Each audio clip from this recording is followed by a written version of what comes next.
In today's video, I'm going to teach you how to temporarily deactivate your Facebook account. Whether you're taking a break from social media or just need some time away from your online presence, deactivating your account is a straightforward process. Let's walk through it together. First, you'll want to log in to your Facebook account. Once you're logged in, look to the top right corner of your screen. Here, you'll find your profile photo. Give that a click. This will open a drop-down menu with more options. From this menu, select Settings and Privacy. This is your gateway to managing all aspects of your Facebook experience. Next, you'll want to click on Settings. This will lead you to a new page where you can find more detailed options for managing your account. Now, locate the Account Center.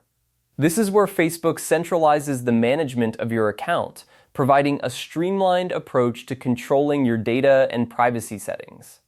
Once in the Account Center, find and click on Manage Accounts. This section is specifically dedicated to the administration of your personal Facebook account. After that, look for the option labeled Manage and click on it. This will bring you to a page where you can choose between deactivation or deletion. Here you'll see an option for deactivation or deletion. Click on it. It's crucial to note that deactivation is different from deletion. Deactivation is temporary. Your profile will be hidden and people won't be able to search for you, but your information isn't erased, making it easy to reactivate when you're ready to come back. After selecting deactivation, click on Deactivate Account. Facebook will ask you to confirm your choice. They might want to know the reason for your departure, and you can choose from a list of options or write your own explanation. Once you've made your selection, click Continue. Finally, Facebook will guide you through the last steps. They might offer some suggestions or reminders about what you might miss out on.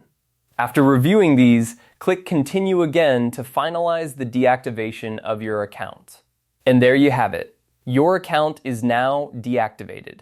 Remember, you can always come back and reactivate it by simply logging in. This process is perfect for taking a much-needed digital detox without losing any of your data. Thanks for joining me today, and I hope you found this guide helpful. If you have any questions, feel free to leave a comment below. Until next time, take care.